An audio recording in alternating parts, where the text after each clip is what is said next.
Happy Science. Kind of a fun name that they have there for sure, but maybe not the funnest of cults. Ranker says if you're looking for a mashup of world religions, New Age, hokum, far-right nationalism, and infrastructure spending, then Japanese cult Happy Science is for you. It was founded in 1986 by Ryoho Okawa, a former salaryman who was enraptured by a group called the Godlight Association. He soon formed his own cult of personality called Science of Happiness and changed its name to Happy Science a few years later. Okawa believes he is the human incarnation of a supreme being called El Kanter who combines Christ, Buddha, Muhammad, and every other prophetic deity to create a 9-dimensional heaven with him at the head. He's also created a massively complex mythology of New Age nonsense while simultaneously founding a political wing called the Happiness Realization Party. Here's where the strangeness goes into overdrive though, as his party advocates a vicious Japanese nationalism devoted to denying historical cruelties, advocating conflict with China and North Korea,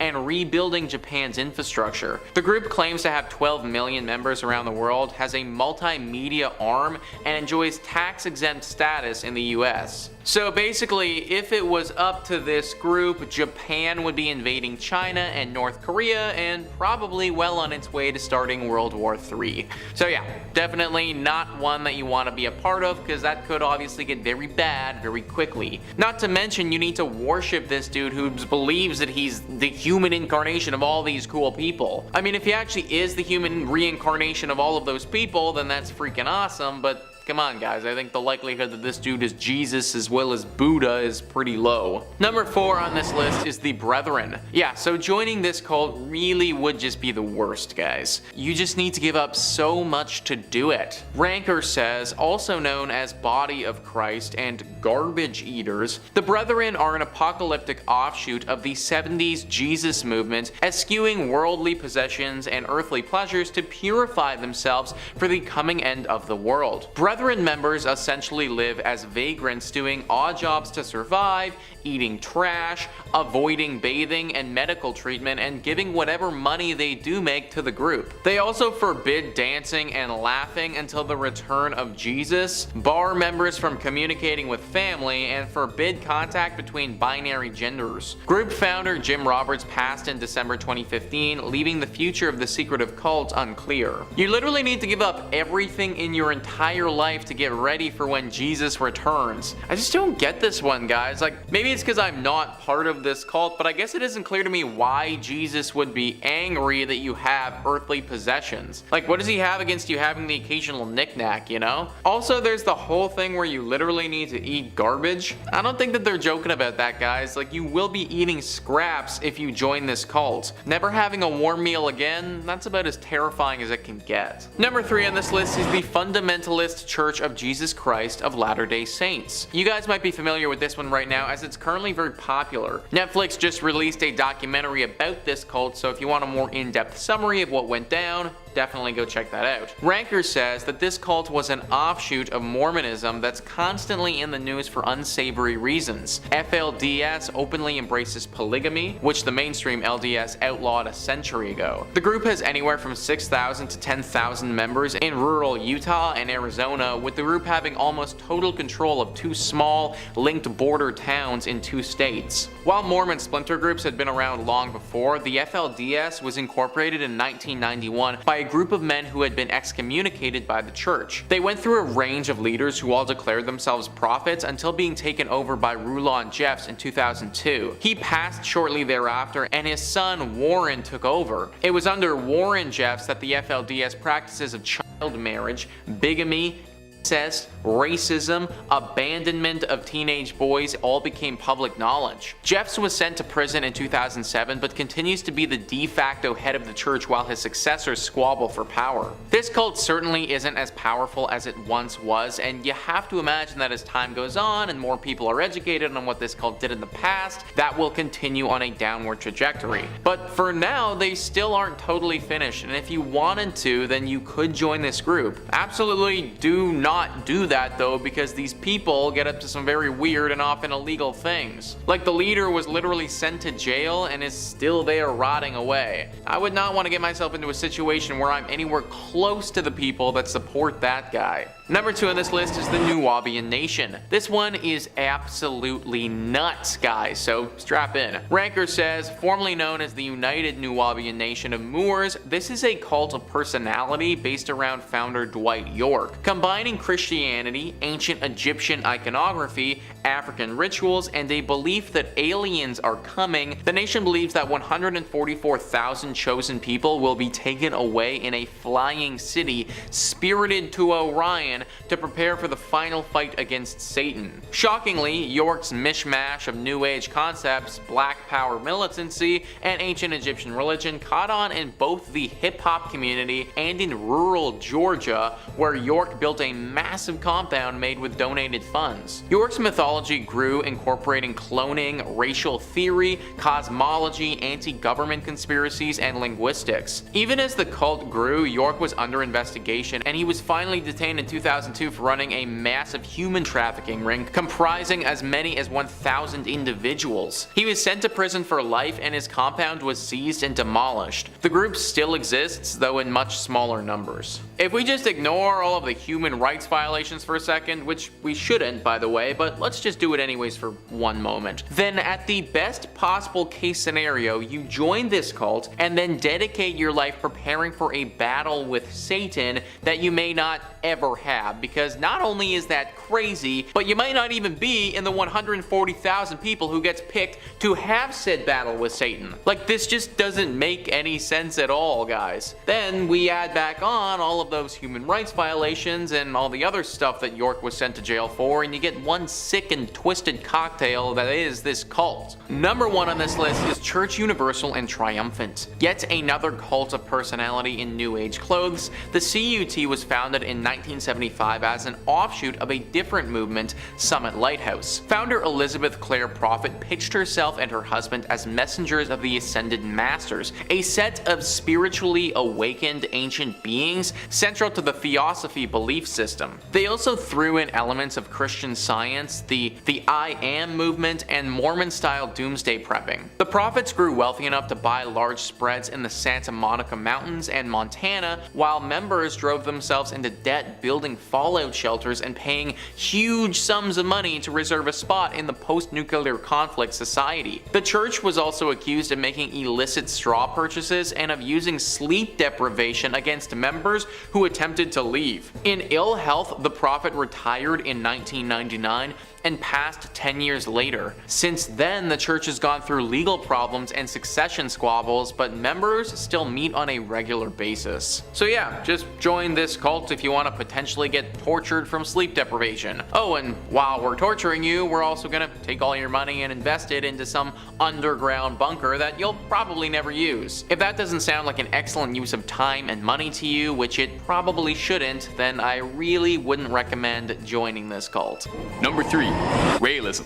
Realism is the teaching that humanity was birthed by a hyper-advanced race of aliens called the Elohim, who genetically engineered us as their children. Our most famous religious leaders over the years were Elohim human hybrids, whose wondrous abilities and powers were mislabeled as prophets. It's said that by 2035, if Realism's followers have achieved the tenets correctly and fulfilled the movement's teaching by spreading its message and building an embassy to welcome its 39 prophets, the group rose to prominence in the 1970s when its leader, Claude Vorilhon, who called himself Rayo, claims he had an experience with a UFO where a spacecraft flying overhead was full of beings who told him about humanity's future and past and handed him a Bible and told him it was his mission to build that embassy. Now, all of this sounds like pretty standard cult stuff, worshipping aliens who are secret progenitors, but where things get pretty interesting and worthy of note is that around 2002, a company called Clonaid, with direct ties to Realism,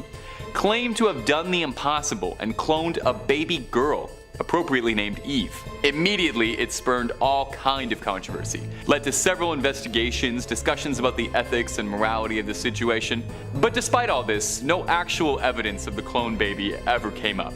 Eve isn't the only alleged baby birthed this way through Clonade, with several claims of Clonade brand clones being produced since the original story in 2002, all with dubious claims, including controversial rapper Kid Buu, who claims to have been born there. So either Eve is still hiding somewhere, or maybe it was a bit of an exaggeration.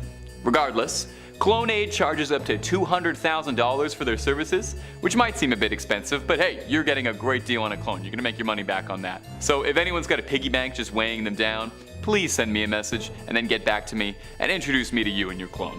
Number 2, the Church of Bible Understanding. Hey, real quick for me, what's your favorite Seinfeld episode?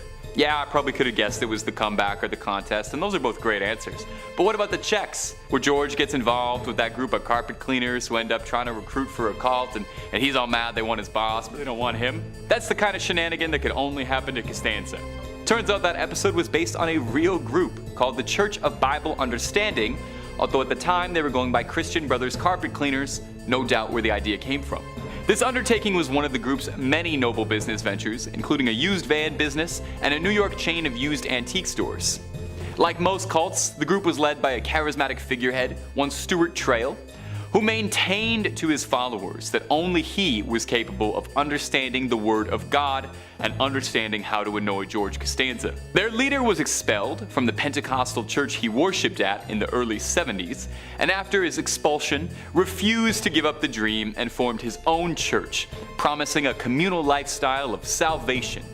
And if reports from former members are to be believed, hard work for below minimum wage. Members were isolated from their friends, families, and communities and encouraged to devote themselves wholly to the church. Besides a less than flattering appearance on Seinfeld, the group most recently made headlines after an orphanage they built in Haiti had burned to the ground, after several claims that orphanages the group had been producing in Haiti had been extremely substandard, shoddy, overcrowded, and dirty.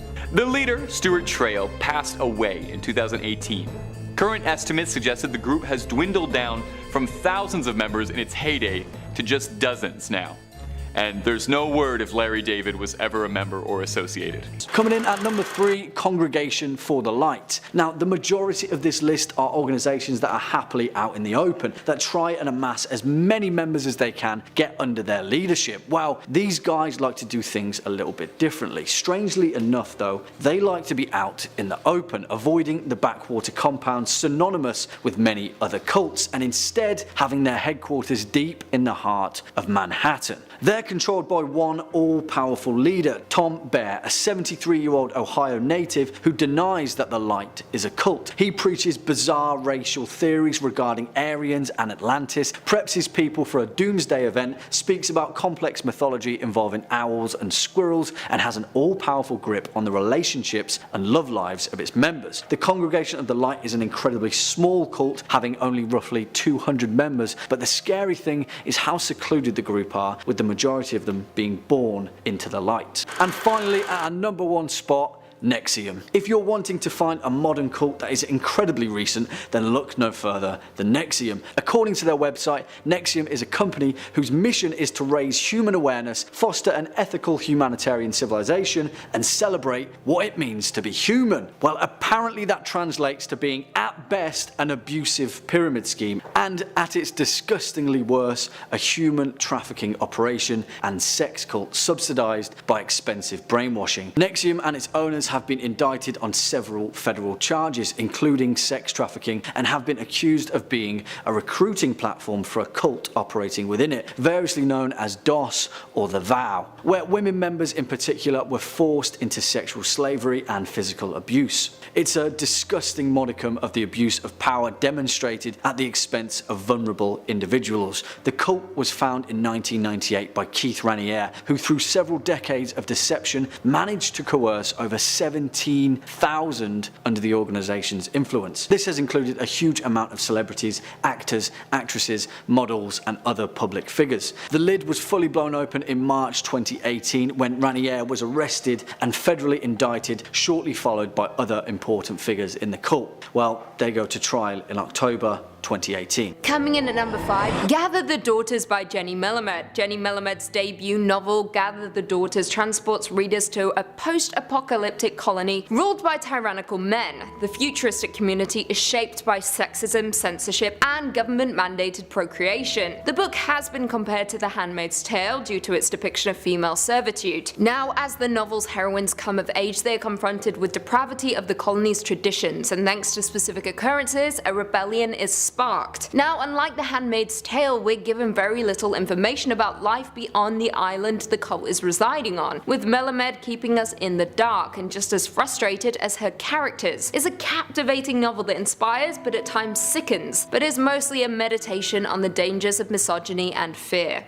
In at number 4, Underground, The Tokyo Gas Attack and the Japanese Psyche by Haruki Murakami. Published between 1997 and 1998, Underground is a book by Japanese novelist Haruki Murakami about the 1995 Aum Shinrikyo sarin gas attack on the Tokyo subway. The attack was an act of domestic terrorism perpetrated on 20th of March 1995 by members of the cult movement Aum Shinrikyo. In 5 coordinated attacks, the cult members released sarin on 3 lines of the Tokyo metro during rush hour, killing 13 people, severely injuring 50 and causing temporary vision problems for nearly 1,000 others. The cult, which was led by Shoko Asahara, had already carried out several other assassinations and terror attacks using sarin, and had also produced several other nerve agents including VX and attempted to produce botulinum toxin. In the raid that followed the attack, police arrested many senior members of the cult, with over 200 members being arrested. To this day, the attack remains the deadliest terror attack in Japan. Now, Murakami's novel is made up of a series of interviews with individuals who were affected by the attacks, and the English translation also includes interviews with members of Aum, the religious cult responsible for the attacks. In the novel, he attempts to make sense of the horrific attacks, and in turn is a true testament to the resilience of the human spirit. Coming in at 3, The Shelter Cycle by Peter Rock. Inspired by true events, The Shelter Cycle, written by Peter Rock, tells the story of 2 children, Francine and Colville, who grew up in the Church Universal and Triumphant, a religion that predicted the world would come to an end in the late 1980s. While their parents built underground shelters to withstand the impending Soviet missile strike, Francine and Colville played in the Montana wilderness where invisible spirits watched over them. However, when the apocalypse does not occur, the sect's members are forced to resurface and grow up in a world they believed might no longer exist. Now, the depiction of the cult is harrowing, but what makes the book more unsettling is the depiction of someone who has survived it. Someone who, having lost his rudder, might be capable of absolutely anything. Now, as outsiders, we believe that when people escape a cult, they are safe, right? However, Peter Rock turns this on its head and examines how cults continue to live inside of us, evolving and changing over time. Coming in at 2, The Girls by Emma Cline. The Girls is a 2016 debut novel by Emma Cline and is loosely inspired by the Manson family and the murder of actress Sharon Tate. The novel itself is set in 1969 and focuses on 14-year-old Evie Boyd, who feels isolated and unloved and ends up spending the majority of that summer with a group of teenage girls on a ranch who are all devoted to a man named Russell. Now, the novel never explicitly states that it's talking about the Manson murders, but it's obvious to almost everyone who reads it. Cline also gives intimate insight into adolescence, desire, and the grotesque lengths some are willing to go in order to feel like they belong. Now, for those who don't know, the Manson family was a desert commune and cult led by Charles Manson that was active in California in the late 1960s and early 70s. The group consisted of 100 of his followers who lived an unconventional lifestyle with habitual use of hallucinogenic drugs. Now, on the evening of August 8, 1969, 4 members of the Manson family invaded the home of actress Sharon Tate and movie director Roman Polanski and murdered Tate, who was almost 9 months pregnant at the time, along with 3 friends who were visiting and an 18-year-old visitor who was slain as he was leaving the home. The Manson family were brutal and absolutely abhorrent, so if you want to read a fictional depiction of the group, check out The Girls. And finally, coming in at number 1, Jonestown and Other Madness by Pat Parker. Now, backstory before we get into the meat of the book by Pat Parker. On November 18th, 1978, a total of nearly 918 people died in a settlement at the nearby airstrip in Port Kaituma and at a temple-run building in Georgetown. Now, the People's Temple Agricultural Project, better known by its informal name, Jonestown, was a remote settlement established by the People's Temple, a cult under the leadership of Jim Jones. In total, around 909 individuals died in Jonestown, all but II from apparent cyanide poisoning in an event that has been referred to as a revolutionary suicide by Jones and some of his cult. Now let's track back. Jones had founded what became the People's Temple in Indiana in the 1950s, then relocated his congregation to California in the 60s. In the 70s, however, following negative media attention, the preacher moved with around 1,000 of his followers to the Guineas jungle where he promised a utopian community. That is not what they received, because as aforementioned, on the day of November 18, 1978, US Representative Leo Ryan, who had gone to Jonestown to investigate claims of abuse, was murdered along with 4 members of his delegation by Jonestown gunmen. That very same day, Jones ordered his followers to ingest poison-laced punch, while armed guards watched on. Now, in the book Jonestown and Other Madness by Pat Parker, she examines the rise and fall of the charismatic turned murderous preacher Jim Jones. As a celebrated lesbian feminist poet, Pat Parker's collection is a gripping reflection on the way race, class, and gender played into Jim Jones's sadistic slaughter of his congregation. Throughout the book, she challenges us to reflect on how easily we accept answers given to us in the wake of a tragedy. I quote, "If 900 white people had gone to a country with a black minister and committed suicide, would we have accepted the answer we were given so easily?" The book is fantastic and incredibly moving. Not just that, but it's also the perfect insight into one of the most notorious cults and infamous massacres. Number 5. The Skull and Bone Society. Now, I'm gonna be honest, this video might be the one to get the channel taken down. I've made a lot of bold videos. I've made some very, very heretical claims against the Catholic Church, and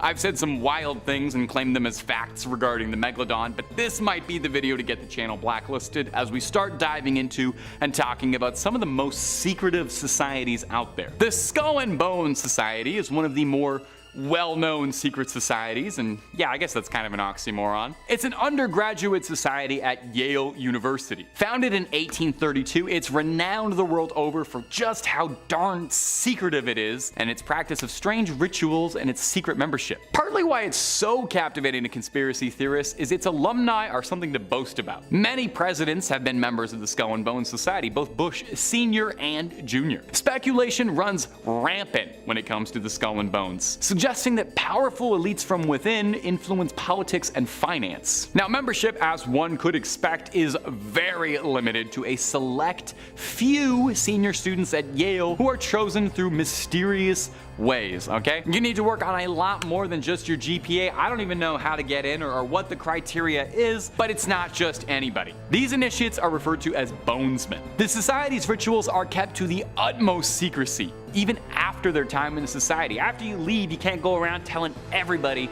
about the Skull and Bones Society and all the stuff you got up to, and clearly no one's doing that because it was not easy to find information for this. Some suggest the society acts as a breeding ground for future leaders, wielding significant power in business, politics, and finance, while others believe they're part of a larger cabal of conspiracies with hidden agendas tied to the Masons and the Illuminati. Now, there is precious little information regarding the Skull and Bones out there. We know it exists. That much is true. And many powerful people have claimed or have been claimed to be the members. But as far as actual cold hard facts about what happens behind closed doors, we don't know a lot. I am but a humble YouTuber. I never went to Yale. If anyone wants to extend me an invite, I think the Top 5 Scary DMs are open.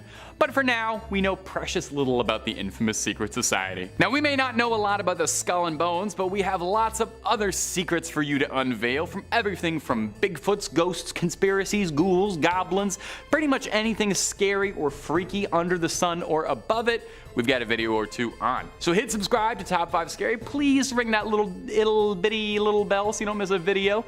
But do that at the end of this video so I can tell you about all these other secret societies, okay? Number 4, Freemasonry. Our next entry is the Freemasons, a group I am sure you've probably heard of before. The Freemasons are a fraternal organization that traces its origins back to the medieval guild of stonemasons. Makes sense? Now, while its early history is rooted in the craft of stone masonry, or blue-collar work, the modern-day Freemasons have evolved into a global fraternity that promotes brotherhood, personal development, philanthropy, and if you believe the stories, might secretly be running the world from behind the shadows. Freemasonry has long been associated with conspiracies, definitely because of its secretive nature, its symbols, and its historical prominence. The group actually does have slight ties to the founding of the Illuminati, with the group's order serving as inspiration for Adam Weishaupt's group, which we will talk about more about at the end of the video. Freemasons are sometimes spoken of like a synonym for the Illuminati, like they're interchangeable groups, with the belief that Freemasons are involved in clandestine activity. To the theorists, Freemasons control governments, banks, using their influence, and pointing out that throughout history, many notable world leaders and key figures have been Freemasons or have had familial ties to Freemasonry. And there are some wilder conspiracy theories out there too that suggest that Freemasonry is tied to supernatural or occult practices, claiming that Freemasons engage in esoteric rituals and possess hidden knowledge, ancient mysteries, secret teachings. These beliefs make Freemasonry out to be a real secret kind of cult organization. Now, Freemasonry is real. Nobody's doubting that. Nobody's disproving that. The chances are actually pretty good that there's probably a Freemason lodge very close to where you live. The Freemasons boast brotherhood, fraternity, philanthropy, personal development, and they've got all these lovely things on their website, and I'm more than inclined to agree it really is just a place to hang out and rub elbows with other people, or is that all just a very convenient cover story to cover over the truth? Number 3, the Knights Templar. Now, perhaps you know this next group best as the villains of the Assassin's Creed franchise, or depending on your personal philosophies, the unspoken hero of the Assassin's Creed franchise, but that's another story. The Knights Templar were a medieval Christian military order formed in the 12th century to protect the pilgrims that were traveling to Jerusalem during the Crusades. Very, very quickly, the Templars grew in power, wealth, and influence, and this band of swordsmen quickly rose to establish a network all across Europe. Now, there have been a ton of conspiracies revolving around the Knights Templars over the years. I'm sure partly because the Knights Templars is a very cool sounding name. They also had a sudden and dramatic downfall. Didn't have anything to do with any order of hay-jumping assassins, but they did close their gates pretty quickly. In 1307, King Philip IV of France initiated a campaign against the Templars, accusing them of many heinous crimes, heresies, idolatry, corruption, secret ceremonies. Now, the order was officially disbanded after this, and many of its members were arrested, interrogated, and executed. And quick aside, the Templars really did do a lot of these things, and the Templars did unspeakable things during the Crusades, and it's not that far to say the Templars were a very, very, very malignant presence. One prominent conspiracy theory suggests that the Templars possessed hidden knowledges or relics, including the Holy Grail or Ark of the Covenant, believing these sacred artifacts bestowed them incredible power and influence. Some people also theorize that the Templars knew they were going to be disbanded, and they concealed these treasures to pass them on to other secret societies. This shows up very, very prominently in Assassin's Creed, where the Templar Order sort of splinters off into all these different little groups, but holds on to these pieces of Eden, these powerful relics that give them all these powers. But I gotta stop talking about Assassin's Creed. Another theory links the Templars to Freemasonry, suggesting that the Order's traditions, symbolism, and rituals were passed down and sort of given to the Freemasons, which is why the Freemasons, the Knights Templar, and the Illuminati are so connected in conspiracy circles. Some conspiracists propose that the Templars survived their dissolution and the disbandment was just a cover story, and they're still operating their clinking swords together, having secret meetings. They went underground, established new organizations, and now they're rebranding themselves. Some claiming that they played a role in shaping historical events such as the American Revolution or founding these modern banking systems, and eventually sort of snaked their way into every other general controlling the world conspiracy theory. Yeah, big ol' pause. Number 2, the Hermetic Order of the Golden Dawn. Wow.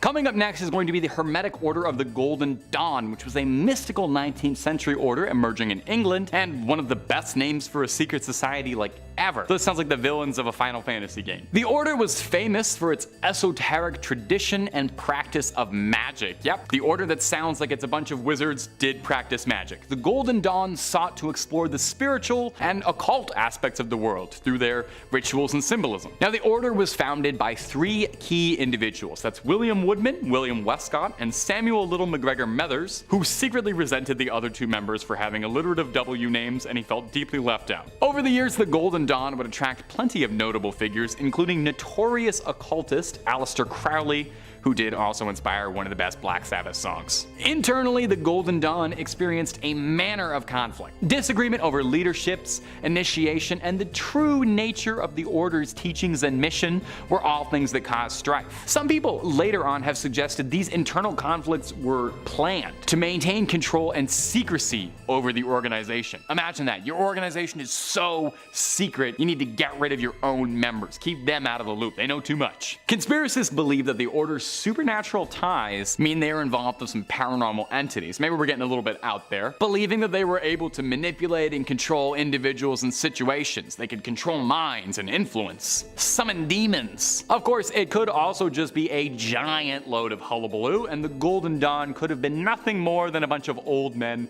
role-playing wizards like a Dungeons and Dragons club. We'll probably never know the truth, though. At number 1, we got the Illuminati proper. They had to be the number 1 secret society, right? Who else could it have been? Is there a more famous secret society? There's probably more secret societies, but I wouldn't know about them. You certainly know the Illuminati as this shadowy organization of puppet masters pulling the strings and influencing the world behind their scenes, using Jay-Z and Beyonce to further their goals somehow. But what do you know of the group's origins? To separate the fact through the fiction, let me take you on a journey after a few minutes of Google searching. The infamously secretive Order's origins can actually be traced back kind of easy to a university professor named Adam Weishaupt in 1776. He taught natural law at a university in Bavaria and was orphaned at an early age. He was then raised by his erudite uncle, who fostered a love of knowledge in the boy. Adam loved knowledge and thought that consuming knowledge was life's greatest pursuit. He was very frustrated by countries and states that were dominated by religion, like his Catholic homeland of Bavaria. He was very anti-Catholic Church, a position that was not particularly looked upon with favor at the time. Now, Adam had envisioned a tight group of people who could challenge the Church's stranglehold on information, and he saw a formal group in mind focused on illumination rather than suppression.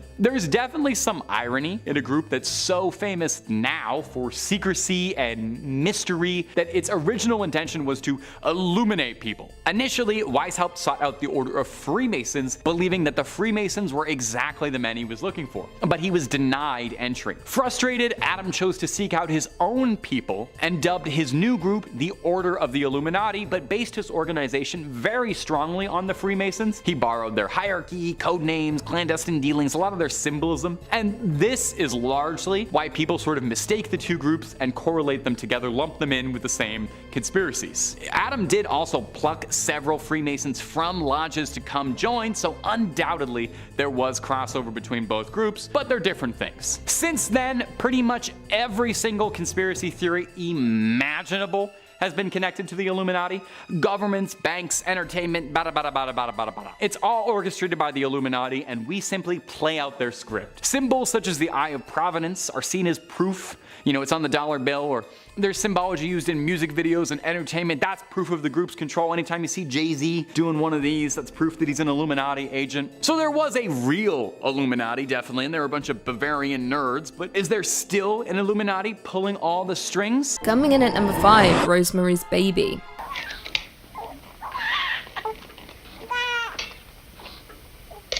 Roman Polanski's masterpiece, Rosemary's Baby, set the standard for many cultist horror movies, particularly in the way it reveals the cult, using a steady and slow build and paranoia, confusing us as to what exactly is even happening. This 1968 horror stars Mia Farrow and chronicles the story of a pregnant woman who suspects that an evil cult wants to take her baby for use in their rituals. However, it is quickly revealed that her husband has made a deal with the devil for success in his acting career, and the price is offering up his wife as a surrogate mother for something truly evil.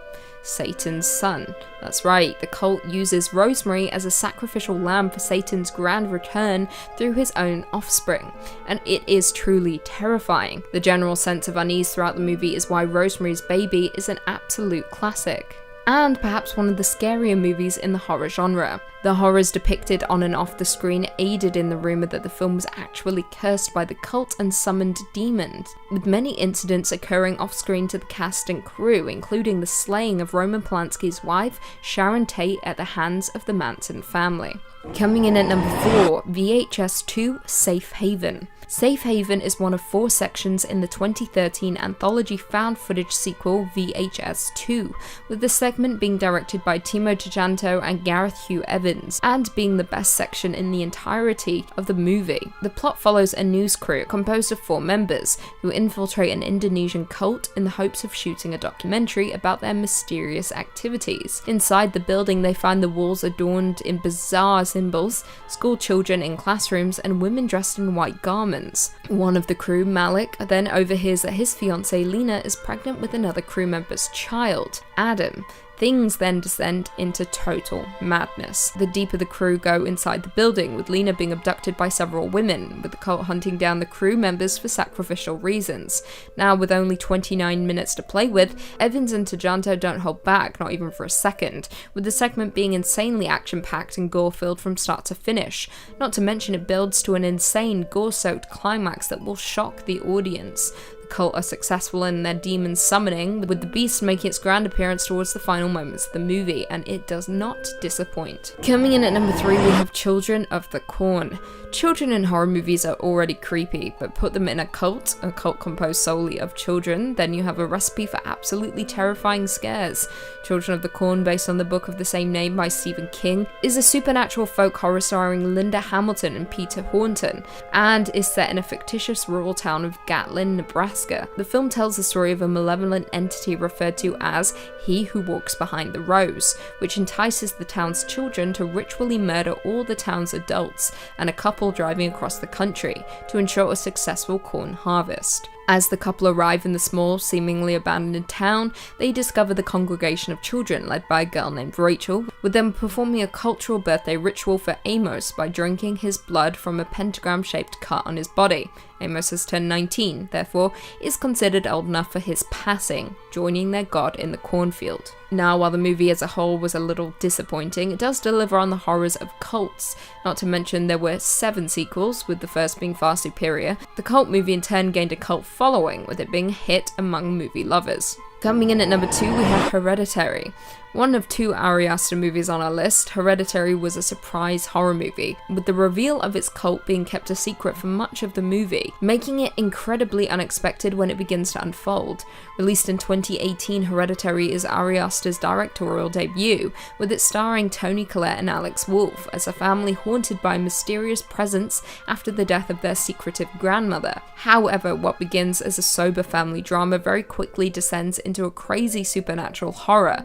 What begins as a slow burn quickly catapults into a disturbing horror after an incident involving the family's son and daughter, leaving viewers covering their mouths. As a result of the incident, the mother, Annie, is forced to turn to a support group member, Jones, for support, learning ways she can contact the realm of the supernatural. However, this has devastating consequences, with her awakening something that should never have been awoken. Viewers very quickly learn that a demon-worshipping cult are the true causes of the family's misery and pain. Worse still, Ari Aster plants Easter eggs throughout the movie as a way of warning us of things to come. However, saying that, most of us may have missed these subliminal messages, but what I can say is, the wall-crawling demon was revealed long before the last 30 minutes of the movie, with the cult being there all along, watching the family and waiting for their moment. The cult in Hereditary are worshippers of Payman, one of Lucifer's most obedient devotees, who rules 200 legions of angels, and is connected to the Tree of Death, hence why the treehouse in Hereditary is so important. The summoning of Payman is gradual throughout the movie, but when he finally arrives and seeks solace in the body of one of the characters, well, it's enough to send shivers down anyone's spine. And finally, coming in at number 1, we have Midsommar. There are a few things more terrifying than a cult in horror movies. A group of people devoted to a dark high power who will do absolutely anything to appease the deity. No movie displays this as effectively as Ari Aster's Midsommar. Released in 2019, Midsommar is a folk horror film starring my queen, Florence Pugh, and follows a group of friends who travel to Sweden for a festival that occurs once every 90 years, only to find themselves in the clutches of a pagan cult. Now, unlike Ari Aster's Hereditary, Midsommar lays out its intentions from the very start of the movie. The movie kicks off with Dani discovering the death of both her sister and parents, with the incident putting a strain on Dani's relationship with her already distant boyfriend Christian. Not long after, she learns that Christian has planned a trip to Sweden with his friends to attend a midsummer celebration at an ancestral commune, so the group packs up and heads out. Things very quickly descend into madness, with the group arriving and being met by a large group of white cult members in a very peculiar white outfit, with Danny realizing that something isn't quite right here. However, her concerns are proven correct when 2 commune elders die by senicide via leaping from a cliff top. When the male elder survives the fall, the cult mimics his wails of agony and crushes his skull with a mallet. Yeah, things aren't fun in Sweden right now. Now, without ruining much more for those who haven't watched it yet, the cult does what is necessary to summon the dark higher power that they worship, with the American tourist being used as a sacrifice for the demon.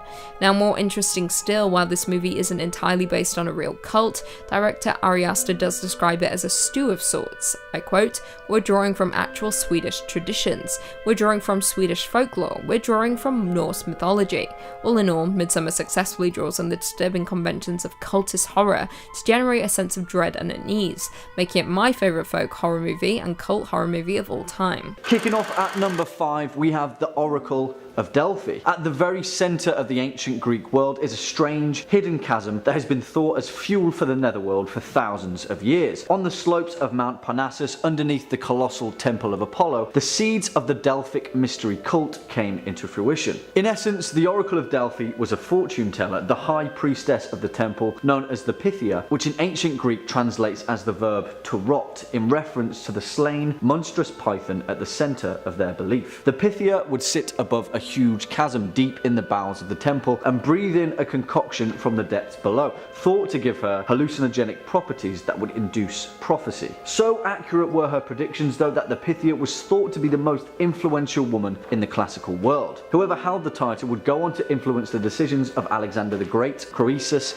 and King Leonidas, just to name a few. Coming in at number 4, we have Mithraism, also known as the Mithraic Mysteries. This ancient Roman cult was centered on the god Mithras, an ancient Persian god which is also tied to the Sanskrit Mitra, a god of the sun. Now, if we're talking the stereotypical aspects of a cult, then this is where it all started. Strange, complex sets of initiations, secret handshakes, and bizarre, ordained meetings in hidden underground temples. You know the stuff. A lot of them are still around today, actually, one of the best preserved being in London, England, of all places. Just a few steps away from the Bank of England is London's Mithraeum, where ancient Roman soldiers would meet in secrecy and whisper the name of their god. But what's so scary about that? You know, sounds harmless enough. Well, these guys were totally obsessed with Mithras slaying the bull and ritualistically reenacted it whenever they got the chance with live animals and the consumption of flesh. Gradually, this got a little bit out of hand and people became part of the menu. Yep.